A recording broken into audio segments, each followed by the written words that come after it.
Ladies and gentlemen, boys and girls, children of all ages, welcome to episode 10 of the Baschamania podcast. Today, my friend, Bash client, and two-time world champion and Olympic gold medalist, Helen Maroulis, stops by.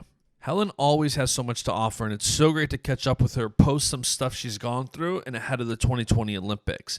Before we get into the show, though, make sure to press subscribe. Whether you're listening on Anchor, YouTube, Spotify, Apple Podcasts, wherever you're listening, give this podcast a quick follow and thumbs up. And now, to get into today's show.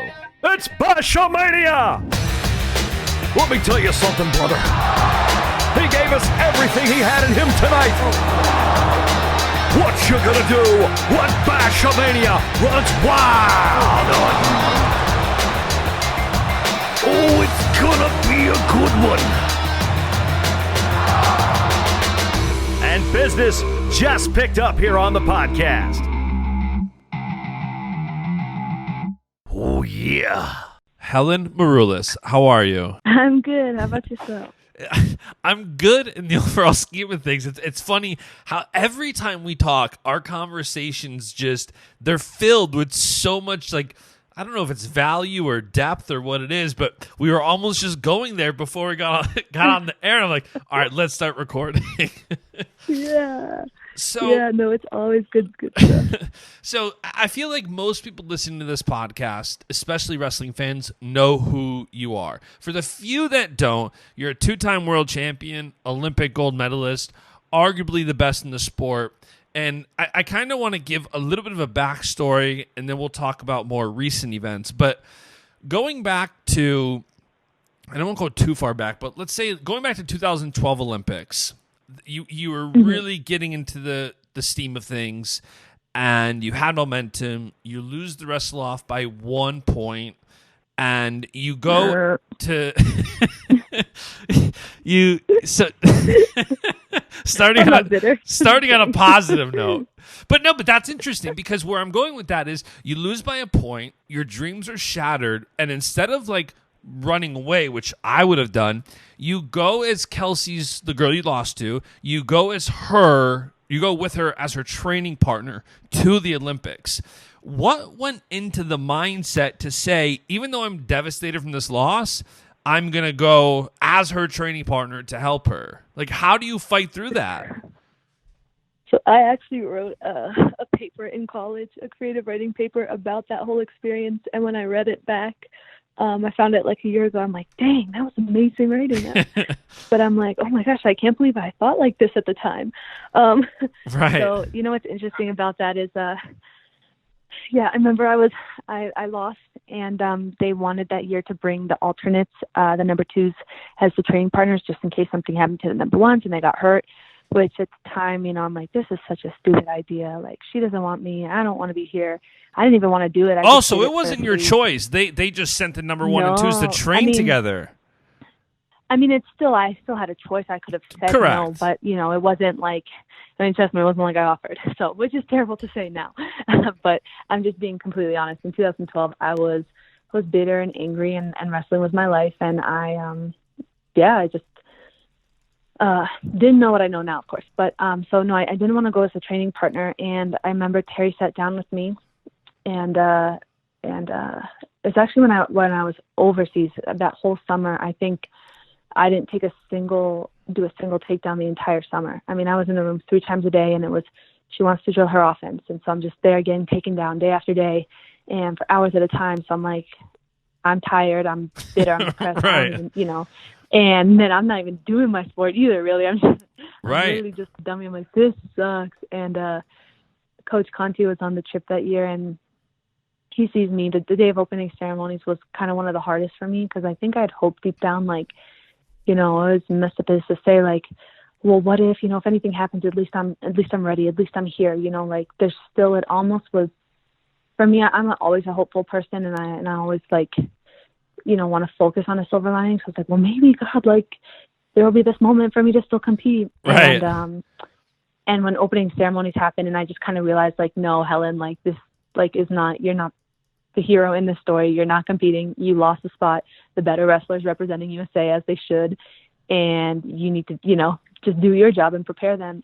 It was such a hard day for me. And I remember Coach Conti came up, sat me down, and he goes, you know who Dave Schultz is, and do you know he lost to Kenny Monday in the finals of the Olympic trials, even though he was the returning world champion and was expected to win the Olympics. And, in this interview right after, they asked him about how he was doing, and he said, well, if I can't win gold, I'm going to do everything in my power to make sure that the next person does. And He said, I want you to know, Helen, that we know you're a great wrestler, and we know you're going to go on to do great things in wrestling, and this was just one little setback. But we're also going to remember we're not just going to remember how you were as the champion. We're going to remember how you were as the number 2 as well.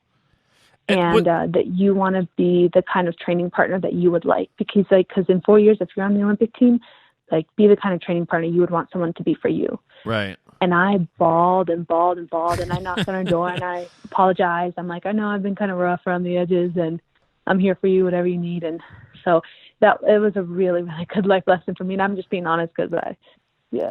Did you know at that time, obviously, spoiler alert for anybody who doesn't know, at the next Olympic Games, you won gold defeating an absolute legend. So, God brought that to fruition. But in the moment, it's always so hard to see when God's doing something while you're in it. There's little things, you can hold on to hope, and there's so many times that, and we were kind of just getting to this before we started the podcast, but it's there's so many things you can see God doing. You're like, okay, this is spiritual warfare. I know God's going to use this, but I don't really know how. Did you have that mindset then, or was it just I'm never going to win? What was the mindset from a standpoint of, because it wasn't this is 2012, and then you don't win in 13 or 14, and then you win 15, a little bit of a confidence boost, and then I know based on our conversations that going into 16, that the whole mindset was, am I enough to do this? So from 2012, was that the mindset that I'm going through this because I'm going to win, or was there still a lot of doubt? I think in 2012, especially after I lost, I was like, I'm retiring, I'm done. I'm so angry at the sport, and I'm angry at you, God. And I think at the Olympics too was kind of this period where I really experienced God's love and His peace and His grace, and it was starting to show me you're loved regardless of your performance. You're loved, and you're gonna love life regardless of what happens in wrestling. And I think somewhere I attached this belief that because I have this talent, this gifting, and this desire to win and to do this, that if I don't, there will be this void in my heart forever. And there was a coach that had, again, during that summer of training, it was just rough, and people saw it. They knew I was hurting. And, coach came up to me and he said, yeah, I took second at the trials and, such and such year. And he goes, and I'm like, man, how did you get over it? Because this hurts. And he goes, I haven't gotten over it. And it was wow, decades. And I'm just thinking to myself, this sucks. And then, I actually, I think one of the biggest hidden blessings is when I came back from the Olympics, Terry said, they have the non-Olympic worlds. And so it was maybe a month or two later, and he said, you should really wrestle in the trials for it. And I was like, Terry, I don't want to do this. I told you I don't like wrestling. Okay, I don't like wrestling, else, right. And every day I just cried in practice, and I cried and I cried. And I realized I wasn't upset that I didn't like wrestling. I was actually upset that I still cared about wrestling so much that I couldn't be free from it. That it was still this idol that I'm like, man, I want to enjoy this, but I don't feel free from it. And I remember I did the trials and made the team, and then a week later went to Canada for the World Championships, and Yoshida's in the weight, and this tough girl and this girl and this girl, and I'm like, whatever, I don't care. I'm just here because the coach Yoshida went. I made them. Yeah, she went. Did right she after, wrestle in the Olympics? Yeah, she wrestled in the Olympics, and she went to go break her record with Karelin. Wow. Was it Karelin? Yeah. And yeah, right. So every time we wrestle in the finals, man, she's trying to make history. Yeah. So, me too. I was trying to look for my first world title, so right. It's always been good matchups with us. But I remember the night before, I was like, yeah, I don't care about this. I'm just gonna wrestle whatever, free from fear, because I don't care. And I showering the night before, and I just got on my hands and knees and I started bawling, and I was like, God, why do I still care about this? Why can't, this isn't fun, this much pressure, I don't know how to get rid of it. And I just remember hearing like, fear none but God. And I'm like, okay, so it wasn't this, I got rid of my fear. It was like, I'm just like, whatever. I'm just going to go out there and I don't fear anyone but God. And I would just keep saying that to myself over and over. And like, I win my, first match, then my quarters, then my semis, and then I'm in the finals with Yoshida. And I remember just thinking like, oh, this is pretty amazing. I finally have a world medal. And I remember just thinking that mantra. And as I wrestled her, when I got off the mat, I felt kind of silly because I was like, yeah, my motto today was fear none but God, but I lost. But, and I think it was such a cool, like, growing moment and stepping stone for me. Because 4 years later, I really I didn't fear anyone. And I think God had me on this process. And really, when I committed for 2016, it was not from the standpoint of, oh, because I'm supposed to win or because I think I will. I literally told God, I sat down with him and I said, listen, you've given me way too much in this sport for me to be okay with, if I lose because someone was better or like whatever, I made a mistake, like that's one thing, but I can't accept not being the best based on how much I've been given. Right. As far as I believe, like talent wise and the right people in my life. And I'm like, for me, I feel like I know that I am capable of winning. I don't know whether I will or not because I don't know if my mindset's tough enough, but I know that if I get that down, I do know that I have the tools to win. And so I was like, God, you wouldn't give this to me for a reason.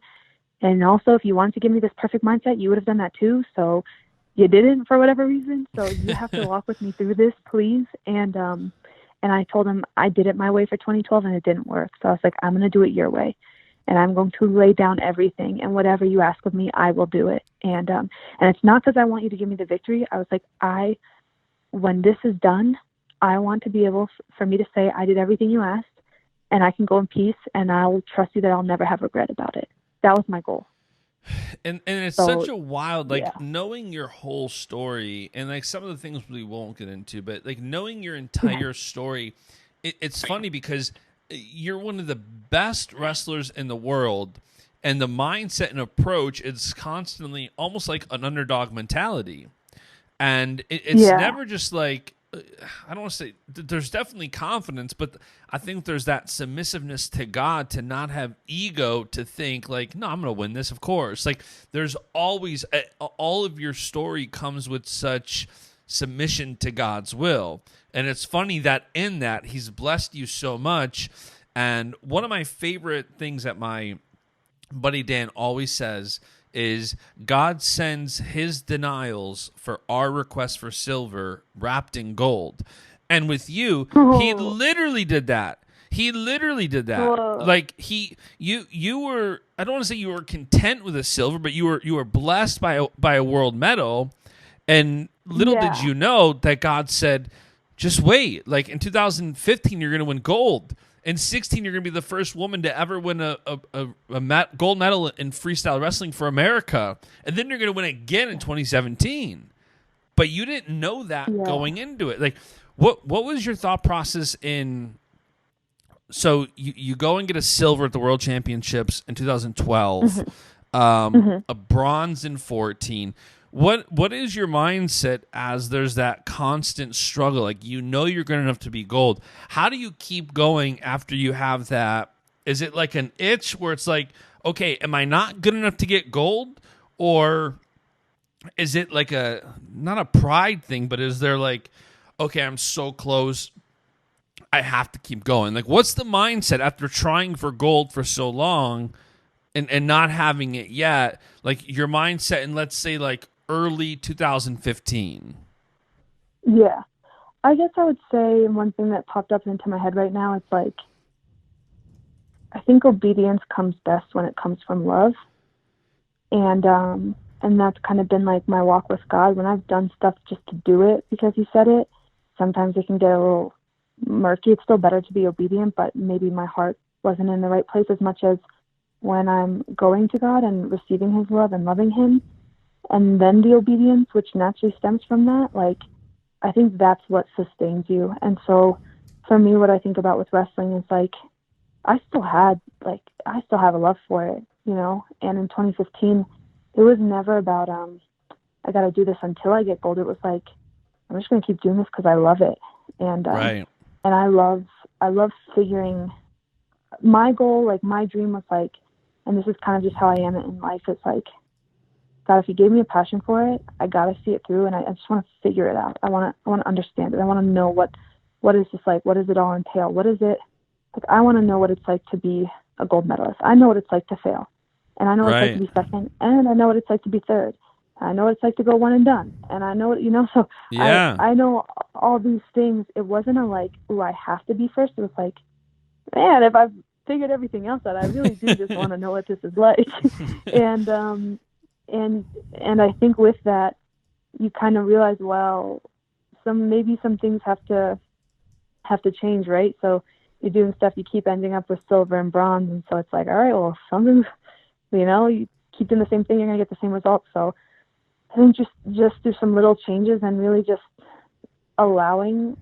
giving myself permission, like, you know what, I'm really going to go all or nothing for this. Like, I think, and the biggest thing for me, I think the reason I got gold with that, and one thing that God told me was, you can get to the same destination with a different route. And Helen, you keep trying to be like these male athletes and be super tough-minded and like really stoic. And like, I made you, and I need you to feel like that's enough, because if you're thinking that the gold medal is going to give you the confidence, it's not. Like, you need to feel enough now, and that will produce the gold medal.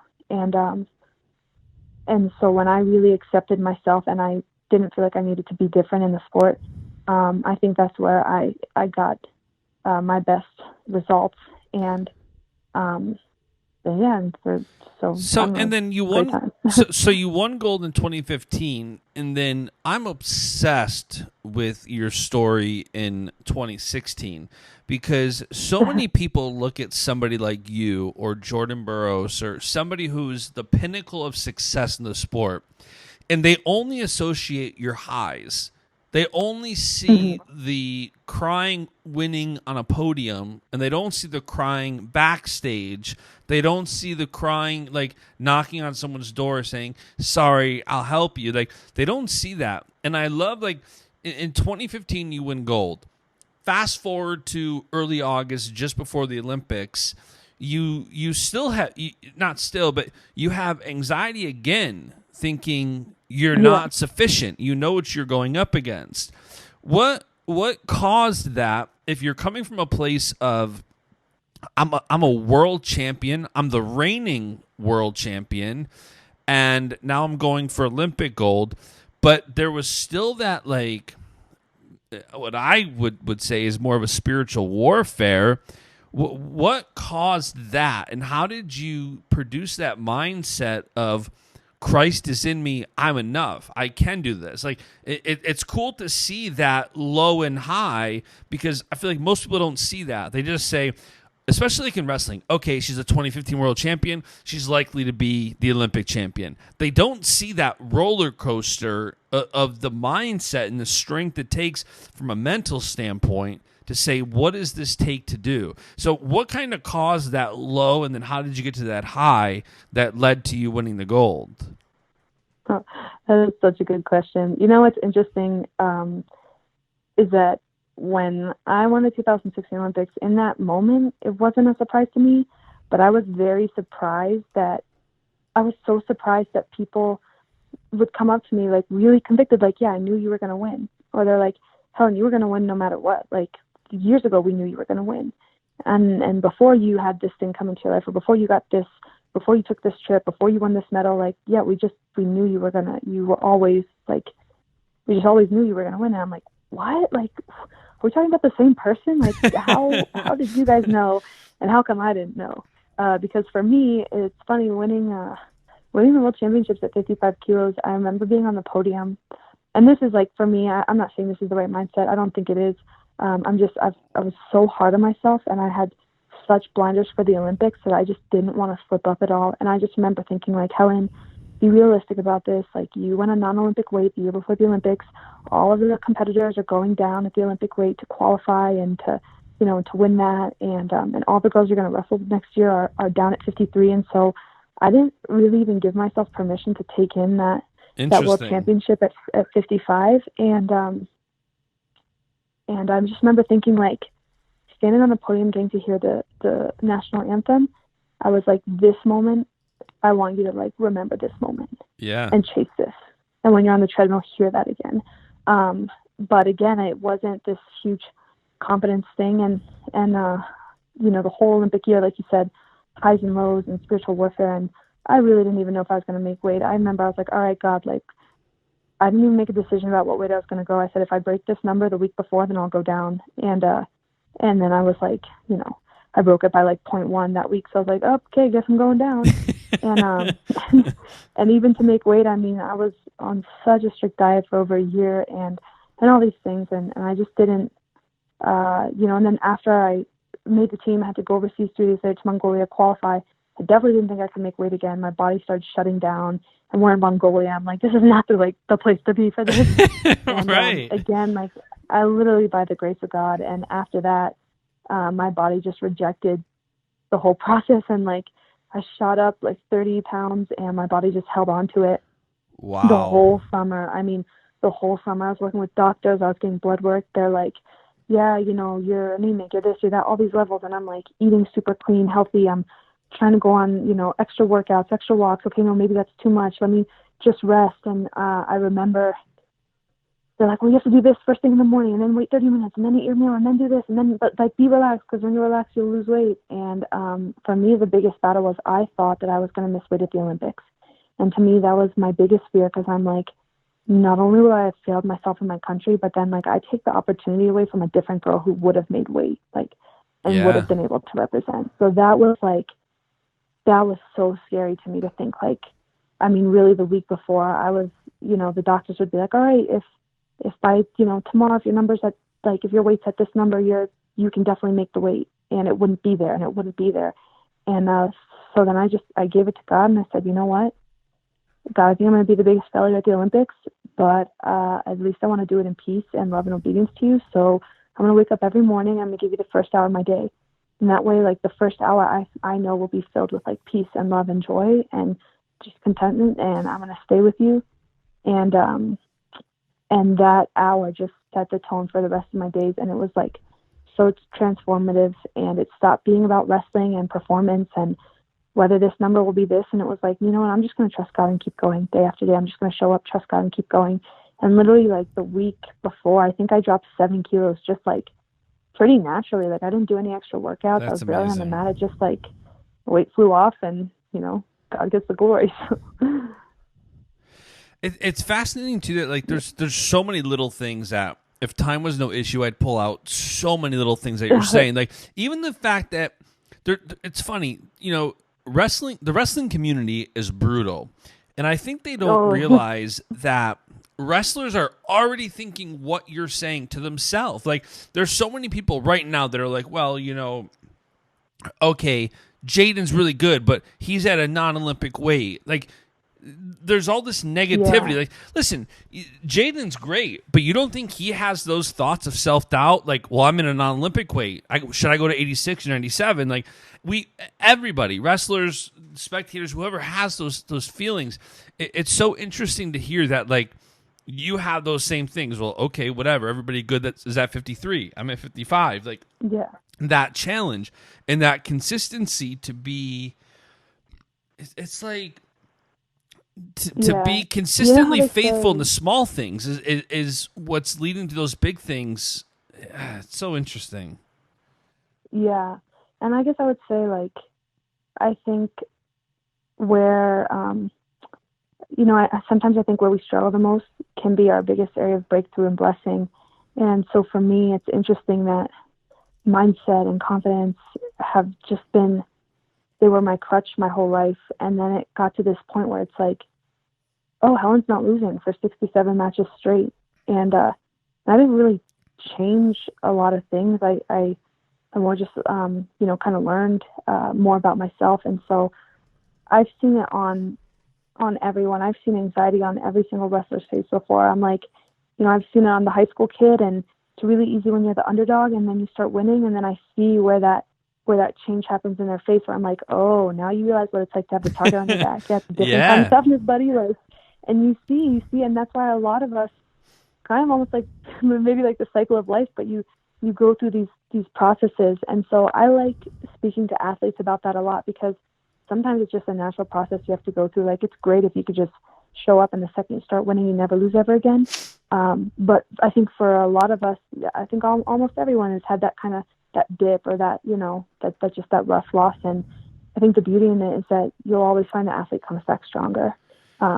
And at least we definitely always have the ability to come back stronger. Obviously, it's up to us how we handle that. But I think, just continuing to show up. Like, I was really convinced that, like, for how, like, low performing I feel like my mind is, that if I'm doing this while I'm wrestling with this low performing mind, then I got to stick around, because my mind's eventually going to get better little by little. So Right. It might take 10 more losses than it would take the other person, but I'm going to get there. And that's what I felt like happened. And that's what I see.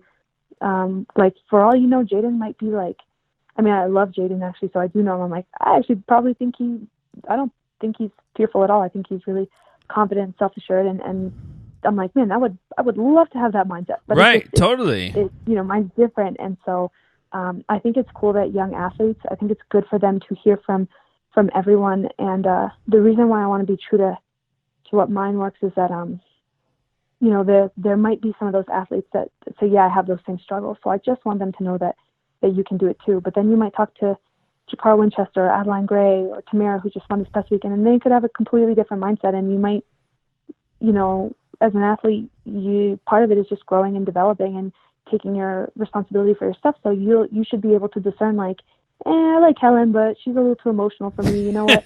Like, Right. Adeline Gray, like, I like her mindset. I think I resonate more with that. And then cool. Or you have something that works for yourself. And I think that's the beauty of sport. My big thing is, like, I didn't grow up hearing enough different stories. So I only thought there was one way. And I just want kids to know, like, that's not true. Like, Right. You are enough, and you are made, fearfully and wonderfully made.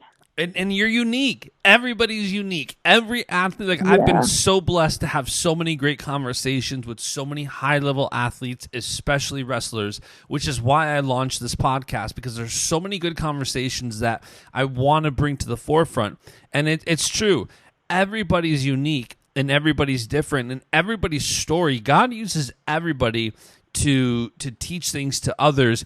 And your story, it's so wild, because it's like, just that is a story in and of itself. Like, just that 2012 to 2017 is fascinating. But now, if we go on to more recent events, so you win gold 2015, 2016, 2017. Now things, again, have that kind of roller coaster. And now you have, you're in India, and you get a concussion in early 2018, right? Yeah. Mm-hmm. So then that kind of knocks you out of competition for a little bit. You come back for the 2018 World Championships, and you lose round 1, which nobody saw coming. Like, that's like, wait, what? Like, this is a 3-time world champion. Yeah. What goes through your mind when that happens? Is it like instantly you're aware of something? Like, talk me through that. So 2018 was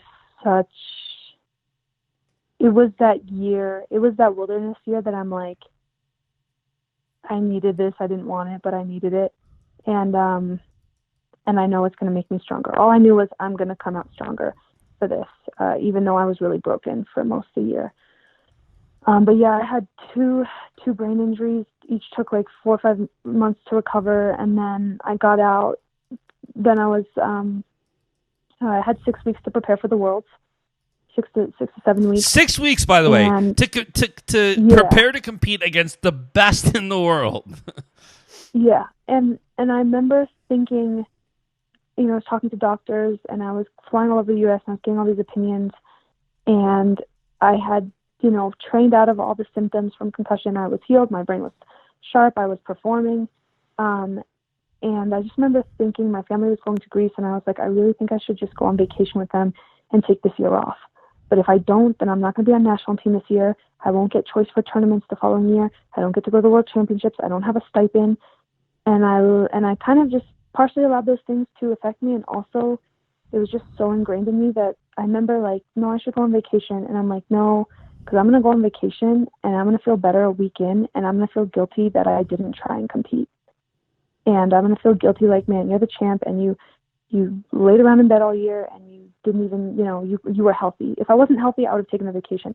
But because I was healthy, it like, and it's funny, man, some of God's tests, because I should have listened and taken the year off, and I decided to compete. And when I went to the World Championships, I just realized, I remember I went to the weigh-in line, and there was a lot of other stuff that happened that year. There was trauma that I had to work through. There was a lot of psychological stuff, a lot of emotional stuff, a lot of hard stuff that I couldn't even talk about. And I was just pretending on the outside to have this armor up. I am, Helen Maroulis, the wrestler, and inside I was like this broken little girl. And I was like, no, if my body's physically fit, in the best shape of my life, had new coaches, great training, everything was ready. My easiest weight cut it's ever been, strongest workouts I've ever had. And I got to the weigh-in line and I was like, oh crap. Like, these girls have been preparing to win worlds all year. And I've been trying to heal from the trauma. And I'm like, my preparation was literally just, I just realized like, oh crap. And I still believe, again, I always believe the best. I'm like, it's okay, God. Like, this is your redeeming story, and I'm going to win. And then I'm going to get to share how like these experiences didn't break me, and I came out stronger. And so I go out on my first match, and the girl takes me down, and then I get a push out. And in that push out, I just felt something snap in my shoulder, and I'm like, well, that's no good. And I go to reach and shoot a double, and she hits into me on that shoulder. And it was so painful, I couldn't move. And so I get pinned and I come off the mat, and I'm like, it was just the most freeing feeling. I think it was the most freeing feeling to be like, oh, when I said wins and losses don't define me, I really meant that. But the second that I really believed that in my heart, I didn't lose. I didn't lose for 3 years straight. And so it's like, I didn't want to lose to have to find out that I meant it. But in that moment when I lost, I was like, oh, sweet. No, like, I'm good. And it wasn't in a like, oh, she's, now that she's won 3, she's just complacent. Like, trust me, no, I wanted to win the world, and I still want to be world and Olympic champion. But it was just like, it was that freedom that I think I wanted since 2012, and I had it, but I had it with all the winning. And so to have lost and to just felt like, I know people are probably like, wow, that must be so embarrassing, the Olympic champ lost. But I'm like, but people only know that side of the story. They don't know like, wow, that must be so freeing that this girl got to get back on the mat.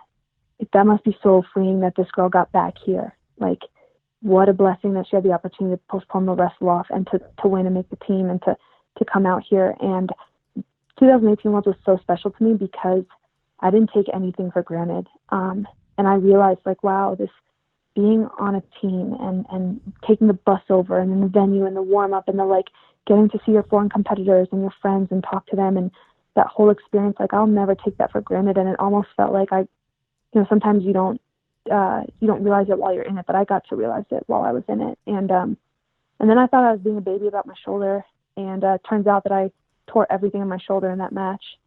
So I immediately had to fly home and get surgery on my labrum, my rotator cuff, my bicep tendon. So I ripped it off the bone. Wow. And so and I thought everyone knew that. I'm like, I don't use the shoulder as an excuse. I mean, I definitely couldn't bridge on that side, but I remember thinking like I could have wrestled with one arm. Just that match, I would have pulled out the other matches. But I was like, I definitely at least could have won that match. I just was wrestling. I just didn't. I couldn't. When they blew the whistle and I went to reach, I couldn't extend my arm, and it made me panic. So I just decided to shoot a double. Like I was like, if I keep my elbows into my side and just penetrate, which that did not work. so anyway, and my takeaway from that and what I journaled is like, it almost felt like finally there was something on the outside physically to reflect what I felt inside. And it felt like, wow, you have to confront this now. And when you're in a sling and, you can't do these things, you can't lift your arm, you can't pick a suitcase up, you can't, like you have to monitor every little thing. And it felt like it was like, that's how you have to be on the inside. Like start monitoring these things and heal. Like you have permission to heal emotionally. Take the time to do it. and it's easy because we all want to heal emotionally, but to actually like really take the time but do few that is, few actually want to take one step back to move 6 steps forward. Very few people want to do that. It's hard. It's the ultimate ego sacrifice to take one step backward. We all just freak out. And I want to go back to something you said, because I've been fixating upon it ever since you said it. Everybody thinks, not everybody, but so many people think, if I just have that, I'll be good. And I feel like so many people want success because they feel like if I just have that, I'll be good. I'll have what I wanted. And this whole story you just told me is such a testament to the fact that that's not true. Here you're a 3-time world and Olympic champion, and still you have a mindset of, hey, I'm a little broken inside. Like, I'm not okay. I need to get better. And it has nothing to do with 3 world and Olympic championships. Number one, that didn't heal any pain. Number one, that didn't prevent any pain. It's just a part of the journey. In your story, you won multiple world and Olympic championships. That doesn't change who you are at its core. That doesn't take away that things aren't going to happen to you after that. There's this misconception that if I just have this success, whatever your pinnacle is, if I just reach this, if I just get that promotion, if I just get married, if I just do this, everything will be good. And then as soon as people are hit with adversity, they're blindsided because they're like, I didn't think this was going to happen. I reached my target. And so for your ability to persevere through that and recognize that and be self-aware, that's so important. And I think, correct me if I'm wrong, isn't that why you sat out this year in 2019, knowing you're not going to make that same mistake twice? Yeah, I remember when I got this shoulder surgery and they were just debating if they were going to move the trials a few weeks back. Not because of me or anything. I just heard the committee was talking about it. I started crying to my mom, and I'm like, man, I either want the trials to be so far down where it's a complete yes, I'll be healed by then, or I want it to be where it's a complete no. I'm like, I can't do this where it's like kind of in the middle, where if everything goes right with your rehab and you're going to push it, you won't fully be ready, but you'll be cleared to compete. I'm like, I don't want to do that anymore. I just don't feel like it's, I'm like, I honestly, I feel like it's deja vu and I'm about to repeat the same mistake again. And I prayed about it and I consulted, my mentor, my Canadian teammate, and she really walked me through it. And she's like, well, I made a promise to God that I would not return to the mat until I was 100% healed mentally, physically, and emotionally. And I know when I wrestle my best, like, I don't need to be, when I say physically, I'm not saying like not ever have like a sore muscle or something, but not this where you're coming back and, well, if you hit your head again, like this could be long-term damage, or, you come back too soon. And a lot of athletes will get injuries after a concussion because they didn't, your brain didn't have enough time to remap stuff, which is really common, which is what they think might have happened with my shoulder. Yeah. And so I would just remember, that one felt like spiritual warfare. I remember getting phone calls, like I just had to kind of, not accept some phone calls. I was like, hey, listen, after May 18th, we can talk. And I was like, I'm not even going to get on the mat because I know if I get on the mat more than once a week, I'll try and compete. And so I just had to, like, almost the 2 weeks before, I was like, okay, I'm not doing any training so that it's not a possibility, which sounds so counter, like an athlete mindset. An athlete mindset is like, I'm going to do whatever it takes. And it's like, you know what? We all have our own journeys, and I've had those moments where I've had to push through it. So I know that I'm tough, and I know that I can do that. But I don't want to also know that I'm stupid if I keep doing it when I feel like I shouldn't. So I'm thankful for the ability to discern. And I think what I learned is, like, I take 100% responsibility for my decisions, but they need to be my decisions. And I consult people, but, in the past, like going 53 or 58, I've heard everything in the book. You should go 58, you should go 53, you should go this and that. And at the end of the day, I just remember towards the end, it was like, I want to go it for this reason. And if it doesn't work out, I take responsibility, but I will regret if I listened to someone when I didn't feel in my heart it was right for me, because then if it doesn't work out, then I'm bitter at that person, or I'm mad at myself that I didn't listen to myself. you know? And with this, I'm like, I can give up 2019 for 2020. Like, I believe and I trust God. And to be honest, I know it was the right answer, because I ended up, when I did come back on the mat, I ended up tweaking my shoulder quite a few times, where it was like, thank goodness we weren't going 100% live, or that could have been, you know, bad. And they said if you re-tear it, it's, you know, there goes like your 2020 season. So I'm really thankful that I gave it that time, and I needed that time to heal in every way, shape, and form. So I know I'm going to come back stronger than ever. What, and that's what I was just going to go with, that is, what's your mindset heading in now, where you're the reigning Olympic champ? We're getting ready here for, you know, I mean, the Opens in 2.5 months.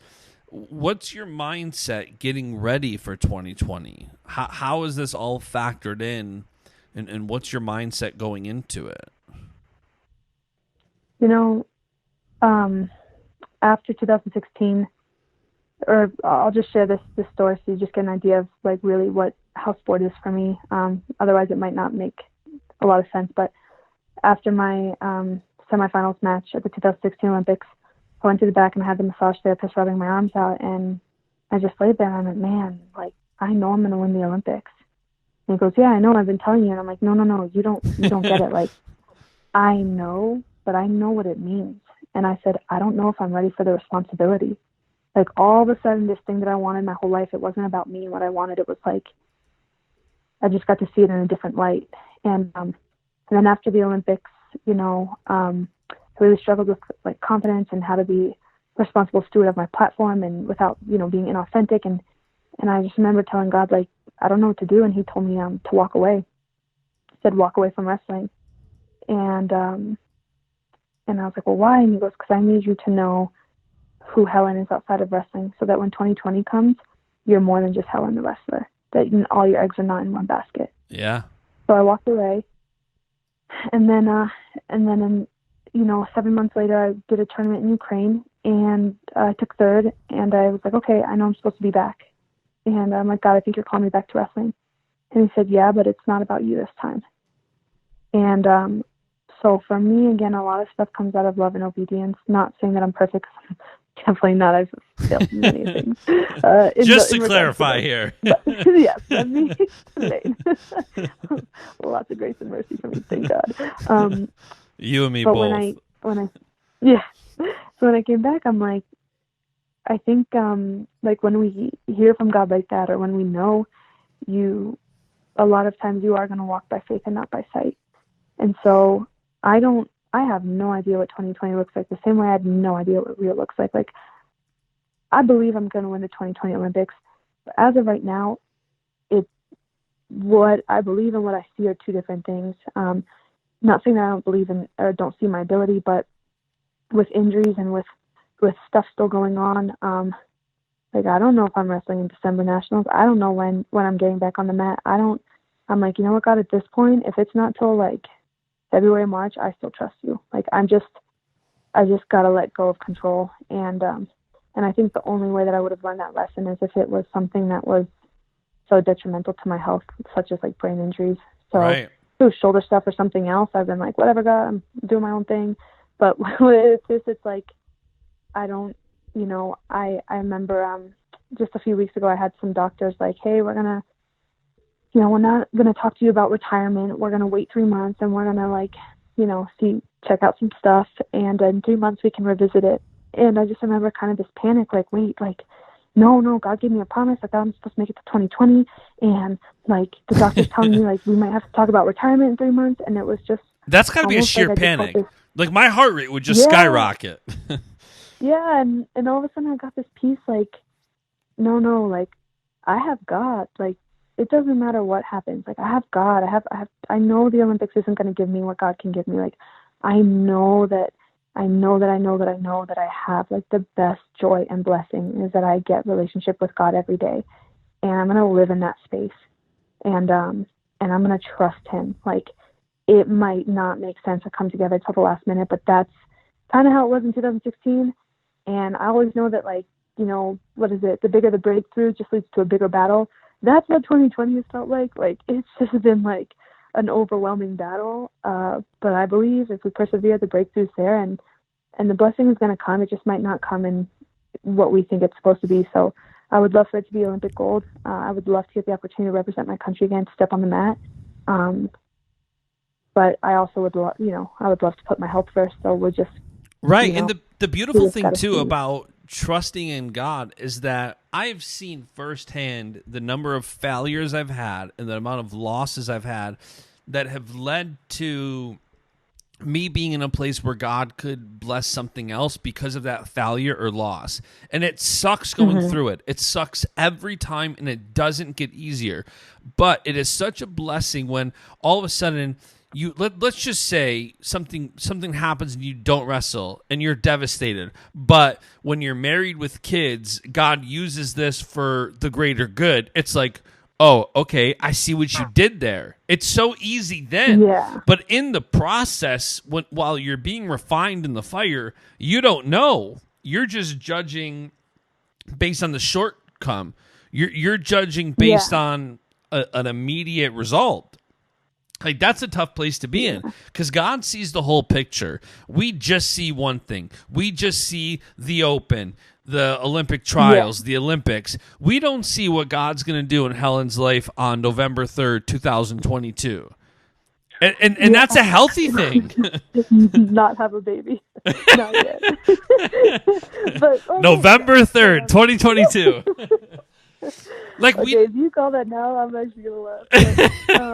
But like, we don't see those things. It forces you to say every day, just like you did, God, I'm going to give you an hour today. That's all I know. I don't know what to do in a month, 2 months, 3 months, but I know today giving you precedence in my life is the right thing to do. Yeah, and I kind of want to add on some stuff, because I've talked about God, but now I'm like, the way that I've gone to walk with him through these trials, I'm like, I'm like more in love with him than I've ever been. And then I'm more just like super hungry to just share, because I think sometimes we get this idea of like, well, if it doesn't happen, like, at least you have God. It's like, no, like God is everything, where you live from a space of, I have everything that I need.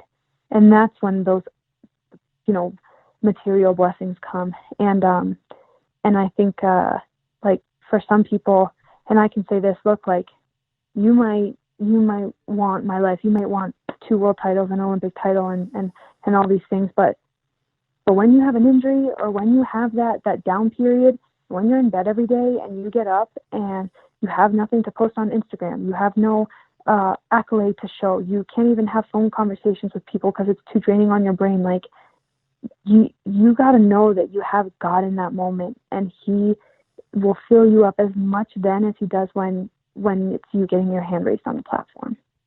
And that I just, man, like that, like, I will chase being filled up by God for the rest of my life, because that's better than anything that I've ever accomplished.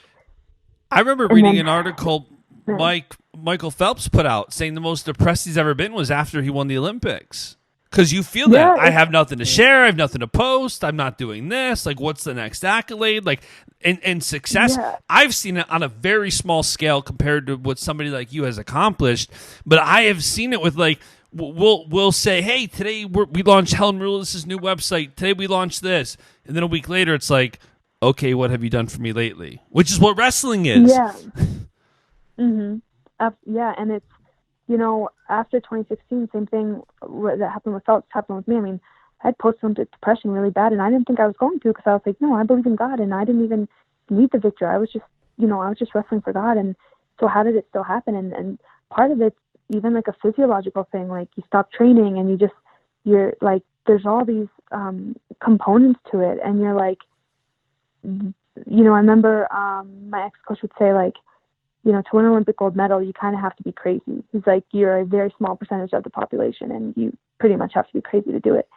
And he's like, which you are, so it works. And I'm like, great, well, my crazy looks really cool when I win a gold medal, and it doesn't fit for, like, these other areas of my life. Like, what do I do? Like, give me some big task to accomplish, or just give me something that I can perform in. And I'm, like, so thankful that God kind of showed me,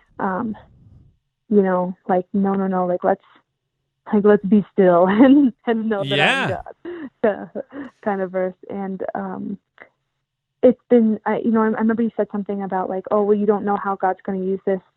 And I know that it's like, I tell people that, and I think we tell people that because we do know how God's going to use it, and that he works all things together for the good of those who love him. He's such a good father. He's always going to work things together for good.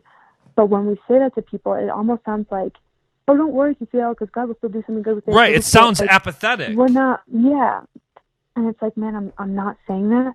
But what I want you to know is, like, as low or as hard or as painful as this moment is right now, like, just believe the best is yet to come. The best is always yet to come. I don't care if my career's done, it's going to come in another area. I'm going to go after the business world or this world or the coaching world the way that I went after the wrestling world for world championships and like whatever it is. And it's not to keep chasing new goals, but it's that, like, this is the person that you are. And you're always going to be given, I believe, a drive and a fire and a passion. And sometimes we believe, like, no, if I don't get in this area, it will never come, or because it didn't happen here, I'll just never be happy again. And it's like, man, that is not, like, God does not ever want you to feel bitter, shame, guilt, condemnation, pain. He doesn't want those things for us, and we shouldn't, want them for ourselves either. And I think sometimes we have to take a step back, and it's like, all right, God, well, I don't like this situation, but what can you show me about yourself in this situation that you couldn't show me at any other point before?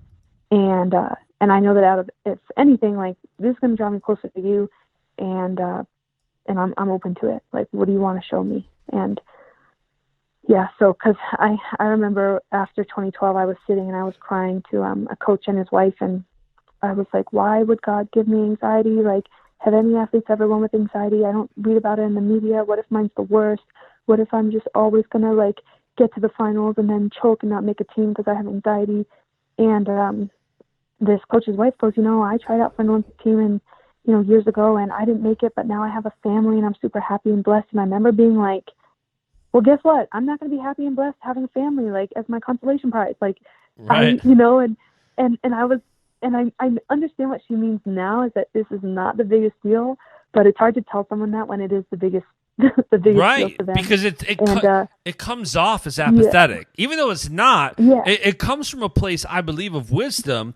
But it's like, it's one thing to know absolute truth, and for me to say, Helen, regardless of what happens in 2020, God works all things to good, and He's going to use this trials experience, win or loss, for your good and His good. It's one thing to say that. It's another to deal with. Just because God uses something to good doesn't mean there's not heartache. And that heartache is real. Like, that place of depression, that place of anxiety or loneliness or sadness, whatever can come, is real. Just because good's going to come out of something does not mean that there's no heartache and trial to continue to endure. Yeah.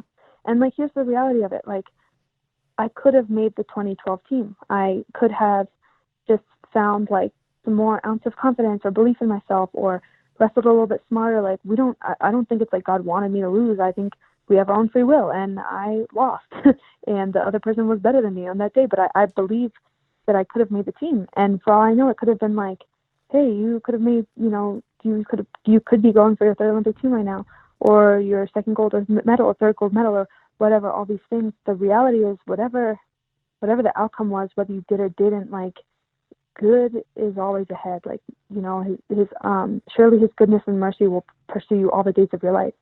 So you have to know that mercy and goodness are pursuing you all the days of your life. So if you're not in a good season right now, like, just don't give up, keep fighting. And I'll tell you, lean into Him. Yeah, and to add on to that, one of the things I've learned that my pastor has said boldly, and I've seen it be true, is that good things hold us back from great things. Sometimes good things, something good can happen, but if that good doesn't happen, great things can happen in place. There are times that God doesn't want us to settle for what's good because He has something that's great. And you losing in 2012 might have meant that you were going to win in 15, 16, and 17. Forget your loss in 12. I'm going to let you win in 16 and the year before and after. But we don't see those things. We have to keep the faith so that we know, like, God, okay, I don't understand this. I'm going to continue to trust in you. Please just help me get through this. Yeah, and even to say, like, because again, I was an atheist for many, many years, so I just remember thinking, like, when you talk to Christians, you're like, y'all just sound so right. Like, it just sounds stupid sometimes, but here's the thing, like, when you ask for a blessing, like, we have this earthly understanding of what a blessing is, but is something a blessing if it makes you stronger? Like, for me in my life, what I would say is yes. And for me, I think if I made the 2012 team and I lost, I would have been like, wow, I'm a really good wrestler, and next time around, I'm going to go and win the Olympics. And maybe I could have, but I think I needed to get broken down in 2012 the way that I did, because it was so painful that it radically, like I can't go through that again. And which is silly because it's just losing a tournament. So it's not a real life problem. But in the sense for performing in my sport, it was like, I don't think I would have pushed as hard those 4 years. I would not have given up everything. I would not have, and the pain drove me. You know, for some people, it's the desire to win. For me, the desire to win was there, but it was never enough for me to conquer my mind. However, the pain of losing, that and the pain of regret, like, that was enough for me to say, no, I have to conquer my mind. So I look at it as a huge blessing. I think it was one of the pivotal things I needed to win in 2016. Yeah, it's I hate cliches, but also, go ahead. Sorry, and one last thing, actually, I do even think it was a blessing in the sense that I don't think I would have been ready to handle some stuff in 2012. I don't think I would have been. I know I wouldn't have been ready to handle media.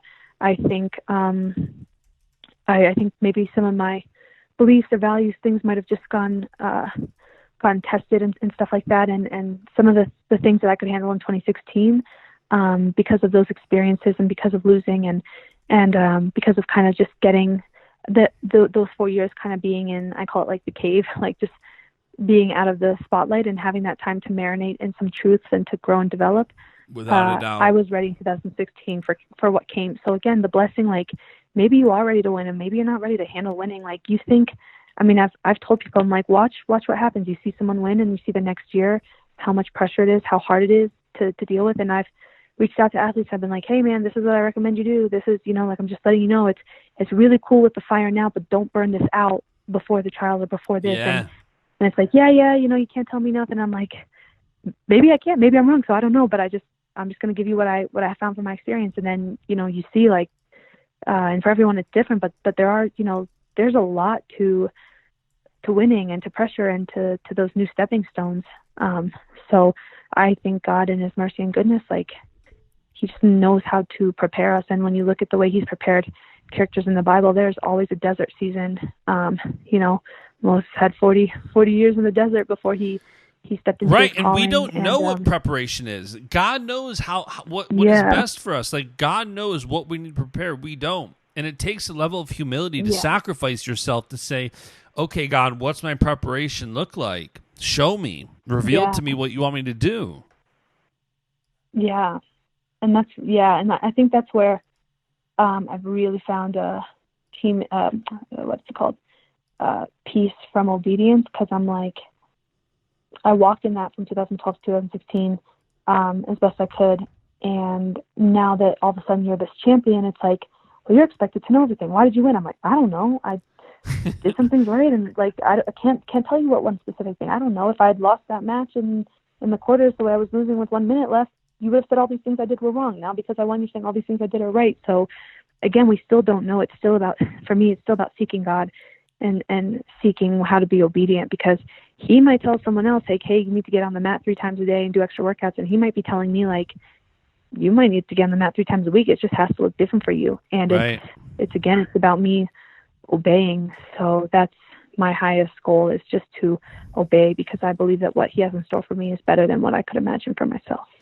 So before I let you go, because I know you got to go here soon, what is that your mindset as we go into 2020? And I know that's a bit of a reiteration of what we were talking about, but I want to close with that, because people who are listening and following you, like, they're excited for what's next. What is your mindset now? And you can be short, like, What is your mindset as you prepare for 2020 from a standpoint of what's next? I know you don't know when you're stepping back on the mat. I don't know if you know if you're going to go 53 or 57. Is it just, are you at a point where it's just every day I'm going to trust in God and see what happens? Yeah, for me, it's about trust and it's about obedience. So I've gotten injured every time I've tried to do it my own way or every time I've tried to get ahead of myself. So I'm just trusting and obedience, and I will walk in the belief that in the promise that He gave me. So, and I know that I'm going to have peace about it no matter what when I give it my all. So it really is. It's for trust and for my growth. And, it's funny because I asked God, I wanted to know who Helen was more than the wrestler. And these last 2 years being away from wrestling, I've gotten to develop and get to know that person. And so it's, so I'm like, okay. Right, it forces you to, right. I'm like, so can I go back to being the wrestler? It's like, you can't ever go back the same way you were before. You can't step in the same river twice. I knew this quad was going to have to look different, and I've just been trying to fight it, and I just want to live from just surrendered obedience. So. And you don't know yet, right, if you want to continue to wrestle after 2020? I mean, you're in a complete place of just day-by-day trust. Like, you're in a place really of just walking and saying, okay, God, what's next? Because I don't know. Yeah, I'm walking, but I'm trusting the plans that He has for me. I'm excited, but I am just, it says if you don't know what to do next, do the last thing that He told you to do, and that's where I'm at. I'm like, I love that. It's the truth. It's as simple as it gets. Like, you don't have to figure it on your own. Just look up. Like, there was a video. I run the social for the church I go to, Calvary Chapel West Side. And there was a snippet of something my pastor said one week that was one of my favorite things he said in years. And I made it like the pinned tweet, the pinned video on Facebook. And it's basically like him saying, what do you mean? People say like God won't give you more than you can handle. What do you mean God won't give you more than handle? And he thinks like, and this is what he says, like, I think God gives you more than you can handle. So you look up. If we don't have more than we can handle, what's going to force us to look at God and say, what's next? Yeah, so that verse is actually, God will not tempt you beyond what you can handle. He'll give you a way out of temptation. That's for temptation. But as far as giving you what you can handle, He actually does, because then it's His super and your natural to create the supernatural. His supernatural. You will, for a God idea, you will always need God for that. Right, you're going to need God. God's not going to give you just what you can do on your own. God wants to give you what you have to look back and say, okay, God, you've given me this. I want to give it back to you. That happened when I met my fiance. We went on a date last January, and we didn't start dating till the summer. And come March and April, when my buddy who's the pastor actually was like, what are you thinking of this girl? Like, what's happening? I'm like, listen, my belief is that He gave me to her, or he gave her to me, and He now wants to take her back and work in her heart before He gives her back to me. And I believed that, and I had a peace about that God, because I remember we went on a few dates, and everything was great, and then all of a sudden she's like, yeah, I'm all set. And I'm like, wow, okay. But I had a peace about it. I'm like, all right, I'm just going to keep praying about it, and let's see what happens. And I knew, I felt like God gave her to me and then said, now time out. I'm going to take her back on my own, and I'm going to work on her heart, and then I'm going to give her back to you. And I have great things in store. And oh my God. Now we're engaged, and we're getting married in 3.5 weeks. But had Congratulations. Thank you. So had I not trust that process of God saying, time out, I gave you this, now I want you to give it back to me. No, God will give you more than you can handle so that you involve Him in the process.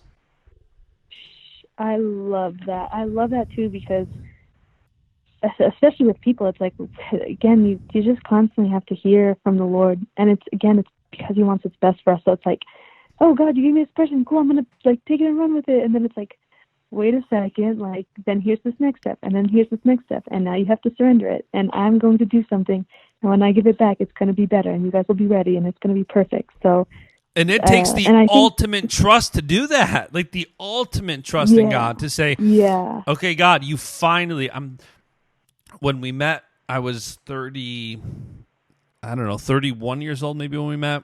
And then I turned 32 and 33. Yeah, so I was 30 when we met. Like, I'm 31 years old. Like, I knew I wanted to be married. I wanted to grow my company and then get married. And I'm like, okay, God, I want this. You've given me such a heart for a wife, for children, for family, and I'm ready for it. Can you give it to me now? And then he finally gives me this girl who's on the worship team. She can sing. She loves the Lord. She's great. But it's like, okay, I'm giving this to you, and now I'm taking it back. And it was a give back and forth from January until about June, and then we really officially started dating middle of August. So it wasn't even just once. It was a constant, here she is, now give her back to me. It was like playing catch with God. Here she is, give her back to me. Here she is, give her back with me. And you have to do that. And it sounds like that's what you're saying from a wrestling standpoint. I don't know about the weight. I don't know about the trials. I don't know about the open. I don't know about this. All I know is God gave me this talent. Now I'm giving it back to him. God gave me this desire. I'm giving it back to him. It's a relationship. It's an ongoing thing. Man, you said that better than I said it myself.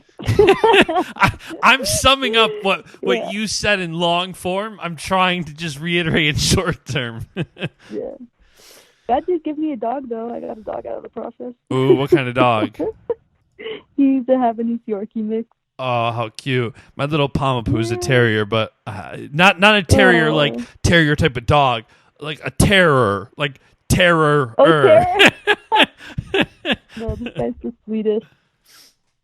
So, dogs are the best. Funny. Well, listen, I know you got to run here, so I'm going to let you go.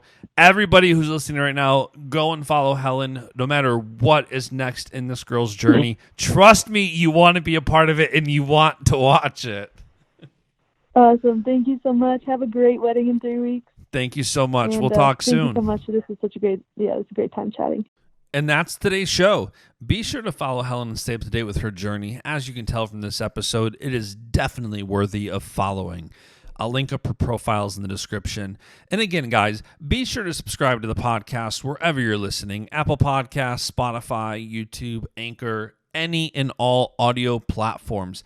I have so many great guests and conversations headed your way. You will not want to miss out. Thank you for listening to episode 10 of the Baschamania podcast. I am your host, Justin Bash, and I will see you next Monday with another episode. And the beat goes on.